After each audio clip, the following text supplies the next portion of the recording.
Okay, so you're here to talk about printed circuit board design techniques for EMC, electromagnetic compatibility. Well, I'm sorry to say, we're actually not here to talk about this. We're going to talk about, in life, about give and take, and the importance of it that we need to take it into account. And more specifically, we're going to be talking about my love life, and a story to do with it, and how it relates to our circuit board design. Now you see, when I was very young, I was about 8, 9 years old, there was this girl in my class, and then we got a battery, and then we had a bulb, and I put one line from the top of the battery in, and she put the other line in. We didn't even understand what electricity was or how it flowed or anything, but it was magic, and we put it on this bulb, and then and it flowed, and it was beautiful. Then we got a little bit older. We started to understand a bit more about electricity, knew that we needed 0.7 volts to go through a diode to turn it on, and I put in the top part of the circuit, and she put in the bottom part of it, and it was beautiful and all very, very exciting. Then we got a little bit older, got to about 15 years old, that type of a thing, put a bit of AND gates in it, a few NOR gates, a couple of photodiodes, things were getting a lot of fun now. I put in the top part of the circuit, she put in the bottom part. Yeah, life was good, we were enjoying it. Then got to about 18 years old, started getting other things involved, started playing a lot of rugby, for example. Didn't really look after the relationship. I just sort of expected that she was there, so I got a bit lazy, didn't bother putting my power lines in. You know, it was getting more complicated, the circuit, but I didn't think about she was part of my circuit anymore. I didn't think about how those electrons were getting back. In fact, I limited her down to being this symbol. No longer was she the other part of my circuit. Then got even older, this is going through university, then I start talking about digital modulation, broadcast techniques, big amplifiers, you know, times are looking good. But look at this, I've got an input and it's going to the output. Where was my girlfriend? Where was the relationship? Why was I not thinking about the electrons getting back to the source? Then getting into the world of work, IoT devices, sensors, antennas, complicated faster chips, you know, massive capacitors, you know. But what happens in a relationship? If you don't look after the basics, if you don't care for it, the circuit didn't work. So what I'm going to do today is talk about how we get back to basics to start caring for our circuits. So we're going to take into account what inductance is. So here's a piece of wire, 60 millimeters long. Rhetorical question, don't worry, I'll answer it. What is the inductance of this piece of wire? Well, besides what you might think on specification sheets, it's a non-applicable answer. An inductor is caused by a loop of wire with current flowing through it. If you don't have that, you don't have inductance. And more importantly, the surface area that this loop of wire creates is fundamental to the inductance of it. And this is what we're going to talk through now. So back to real basics. We all remember, if you have a wire, looking at that right-hand rule that you might remember from physics class when you were younger, if I have current flow, so in this case it's flowing up through in the direction of my thumb, this creates a magnetic field around it. It's a principle of electromagnetism. So if I had my loop of wire going round, and then if I was to look at a cross-section of this, so in this case I have current going into the board on the right-hand side, then coming out on the other, and this has created this type of magnetic field that is going around it. So what happens if I had a larger loop of wire? In this case, there would be more room for those magnetic fields to be formed. So in this case, you can think there would be more energy that has been converted into magnetism. So current, as I said, it's been converted. But what is another simpler example of current being converted into a different type of energy? It's into heat, just from a resistor. That's what it does, so and into other forms. But basically I'm focusing on the idea that we've got current, we've sent it through a circuit, and we've made loss due to there being a loop of wire, and I'll go into it. Now, probably quite a lot of you are aware of this. Impedance is the amount of pushback against the flow of electrons, and I'm sure you're aware of it. So it comes out from resistance, which is a lot more simpler, like if you have a thinner tube of wire, a thinner tube. And then you have reactance, which is caused by this type of inductance or capacitive flow, which I'm going to talk about. So very simple equation. I'm not going to go into tons of maths. But you've got the total impedance is caused by this resistance and also this reactance due to inductors and capacitors. But the thing to point on is that the reactance from the inductance, XL, is proportional to frequency and also to the inductance itself. So why is it proportional to frequency? Briefly to go through this. Here I've got my loop of wire. I put a low frequency current through it. It's going around it.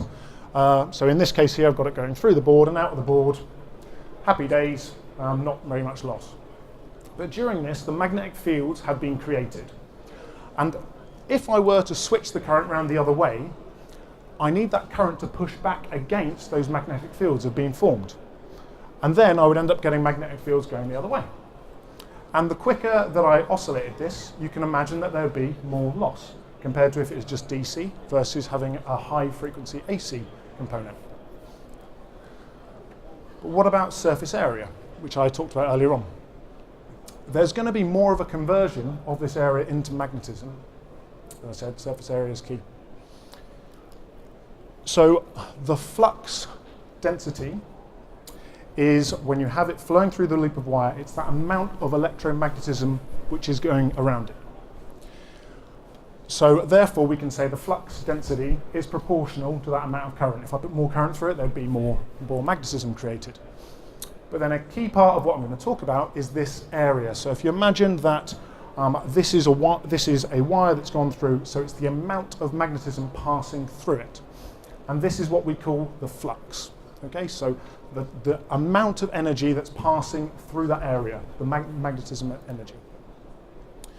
So then, if you imagine I've got this flux caused by this amount of energy, and then if I divide that by the amount of current going through it, I give a value for the amount of inductance created from it. So hence we can say inductance is proportional to that size of area, and hence in a circuit the reactance, that pushback against the electrons, will also be due to the amount of surface area that this loop has created. So giving an example of this, these are two lines here of wire, and they are the same length, but I've got one which is a large area of wire, and the other is a short area, a thinner area that it's caused. What's going to happen in this case? The inductance is proportional to the area, even though, so there's a larger loss, there's more energy conversion into magnetic energy due to having that large loop. And this is self-inductance, which is different to mutual inductance that we'll talk about later on. So if I were to look at this on an oscilloscope, so I've got that area, I put a load or a small resistor perhaps on the other side of it, plugged up to my oscilloscope, and I've got a waveform, so maybe not proportional as this, but if I was to then compare it to my thinner lot, to my smaller area of wire, then there's going to be more volume there. There's going to be a higher voltage that you can see across the load. And that's just by changing the size of that loop. You'll have a greater loss. How is this relating to PCB design? Well, if you imagine, I've just got a battery, a DC type circuit. I've got a big fat wire, so very low resistance, which is going to a load and a diode. And then I've got a very thin wire as well that's going around it. What do electrons do? They take the path of least resistance. Therefore, in this case, you would end up seeing a brighter LED on this side, or there would be more current shown through, and there might not even be any current flowing through the smaller wire. I think you can get my point from this. But then for an AC circuit, so with this example, I've got a piece of coax cable. Then I've got a fat wire as well, which I've soldered to the sheath of it. And I've got my AC source. It's going through the center conductor. It's coming out the other side. It's going onto a load or resistor. Then it's touching onto the sheath. Then either the electrons can go back along that big fat wire, or it can choose to go around the sheath. And as I said, impedance, the pushback against those electrons, is caused by the resistance and also the reactance. But if I'm at very low frequencies, like DC, it's going to take the least path of resistance, which will be more important. So we'll end up getting this type of current path. But at high frequencies, what you'll find is that it won't choose to go through the fat wire. It will end up actually going around that sheath instead, taking a longer path. Why is that? Look at the amount of area. There's a larger loop. There's more, the electrons will want to take the path of least impedance, same as I said, resistance. So therefore, it's easier for them to flow back through that coax shielding than it is actually through the fat wire, because there's less of a, because there will be less inductance created. How does this relate to PCB design? Finally, we're getting to what we want to talk about here. Very common, as you know, you'll end up getting multi-layer boards, so some type of circuitry. You'll get maybe a power plane in the middle, a ground plane, circuitry on the bottom. Then you get these vias that are connecting through it. Sometimes there'll be another plane in the middle to have signals in order to route it. So it's very common in circuits that you'll see either, or these through-hole devices as well. So to move on into this example, if I were to have, so just a large circuit board, I've got a ground plane, and I've got a plane on the top, and I've just got one signal wire. So here, okay, really wonky, weird shape, you'd never design this, and that's coming from my AC source, it's going along this wiggly yellow line, and then it's touching onto the load, going down into the ground. So if this was at very low frequencies, maybe DC, you're going to end up getting the current going from the source to the load, and then electrons don't like each other, they want to get away from each other, so they'll use all of the surface area of that of the ground plane in order to move away from each other and eventually get back to the source. Okay, what happens at high frequencies? You actually get the electrons flowing back as close as possible underneath that line. Even though it's a lot longer distance, they'll actually choose to take this path. And these are the type of frequencies you're talking about. At 6 kilohertz, this is when this starts to take effect, this phenomenon. And that's obviously very low in this type of day and age. So Wi-Fi is about 2.4 gigs. So you're talking a million times greater. So we need to take this into account when we are designing our PCB. Why is this? Let's give a better example. So for simplicity, I've drawn a straight line here. What would happen if I were to put a slit in my ground plane? Now, obviously, if you, this isn't something you purposely designed, but if you imagine the way that you've constructed your circuit, the way that you've put the components in, this would end up, it's something that you could happen. Maybe you'll borrow a little bit of that ground plane to route a signal underneath it. So if I zoom in on this, I've got my current, it's flowing through the yellow line on that top phase. Then the electrons are trying to travel back as close as possible. Then it gets to this point and it has to flow around it. What have I created by doing this? Created a loop. I've created a magnetic field. I've created inductance. I've made a loss in my circuit just by putting a little slit. Think, oh, just a little bit of the ground plane, that's not going to make a difference. But you've always got to think, how are those electrons getting back to the source? Let's give another example. Okay, this is a cross between the real world and a circuit diagram, but hopefully you'll understand what I'm trying to say. So if I were to have an antenna circuit here, antenna over the other side, power source here, you think, oh, it's easy, I know what I need to chuck into the antenna. But obviously, we want to make this antenna as efficient as possible. But because I put this loop of wire, I've actually created a loss just by doing this. I've made my antenna less efficient just by doing it. So a better thing to be doing is keep that loop as small as possible.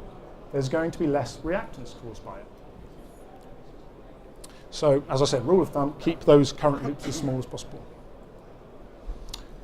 But what about in this day and age where, you get the mechanical design engineers, the arty people who say how big a product's got to be, and they make it this big and this small, and then they don't think about the poor PCB design engineer that somehow has to fit all of these gadgets, all these sensors into this PCB.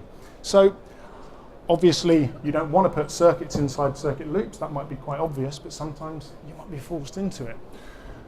And in this case here, so I've got this type of sensor circuit trying to detect very, very small voltages. I've got it coming from the power line through a type of preamp into the sensor, coming out and amplified that signal, and then it's going into some type of processing. But in this example, I have these parallel lines that are running next to each other. So that's a very high frequency circuit, which will be at higher power because I'm trying to chuck this energy out of that antenna, and I've run it right next to the input of this very small signal type line. So what happens? Let's go back to when you have a piece of wire. Again, right-hand rule. So I've got the current flowing in the direction of my thumb. That's created a magnetic field. So for the sake of the diagram, I've made these lines bigger. What would happen if I were to put another piece of wire next to it? Electromagnetism, where there's current, there's magnetism. So where there's magnetism, you end up getting a current flow. So let's revert it back to the diagram. So in this case, because I've got a parallel line, I've ended up getting that magnetic energy that was caused by my large loop, and that's actually going into that circuit.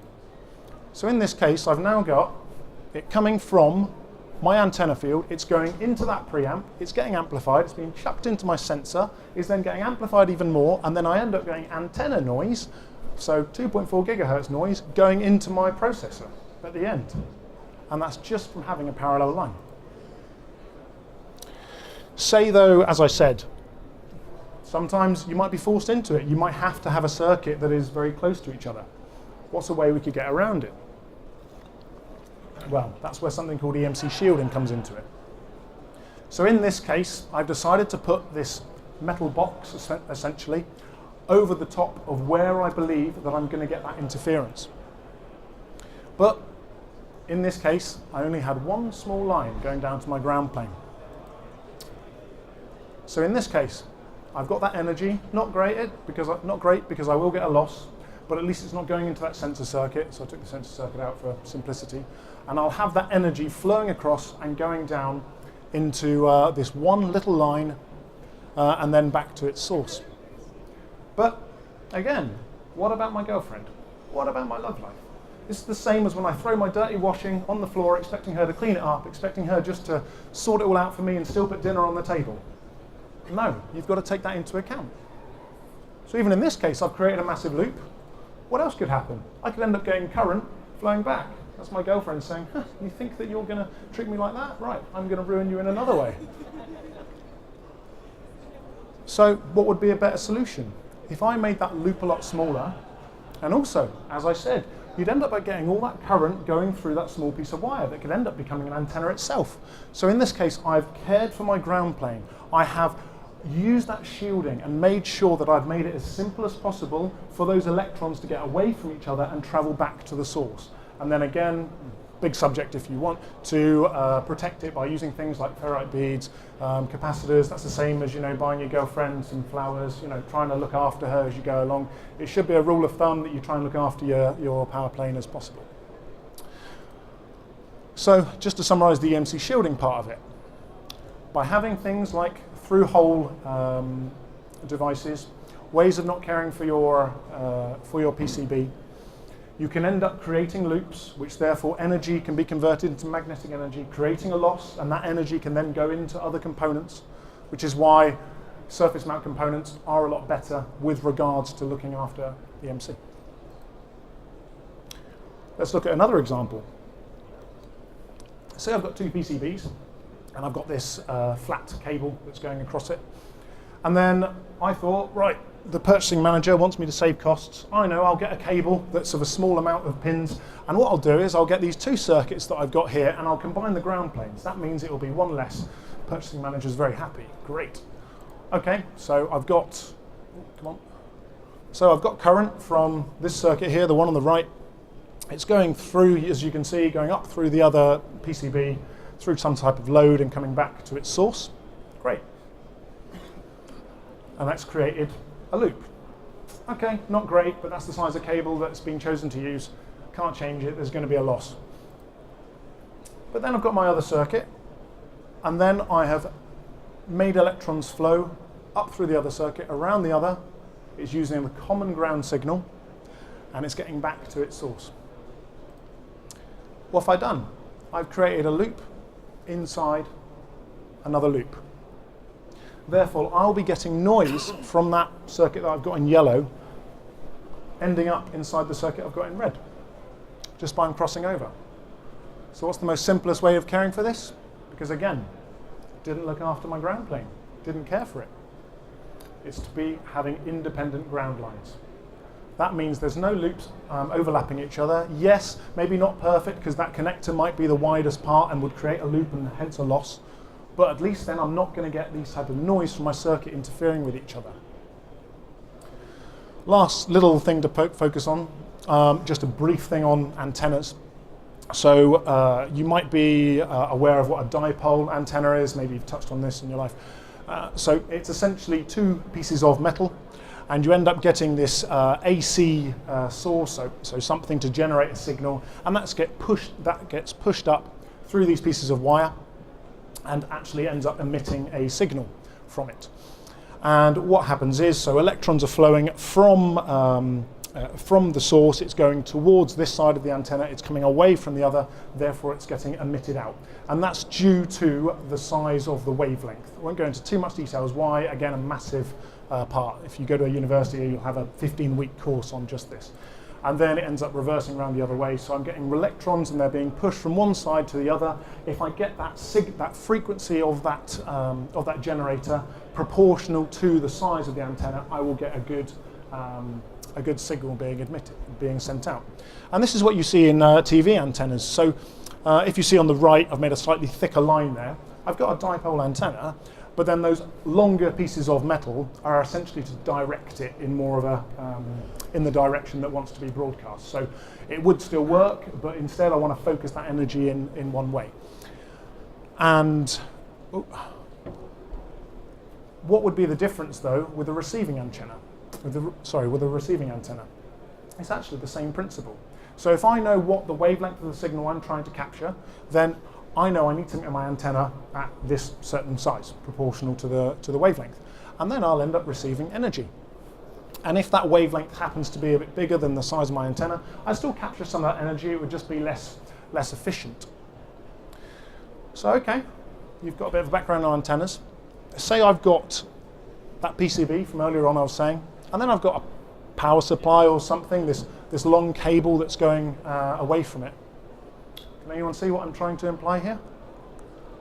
If I happen to have it just the wrong wavelength for some noise that's going on around, could be, say, next to a power supply, could be next to an antenna. If I've got that exactly the wrong size, I've ended up turning my circuit into an antenna by accident.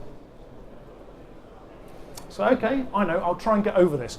I'm going to use a type of shielding like I used earlier on, and I'm going to put that around my circuit, and I'm going to protect it away from using it.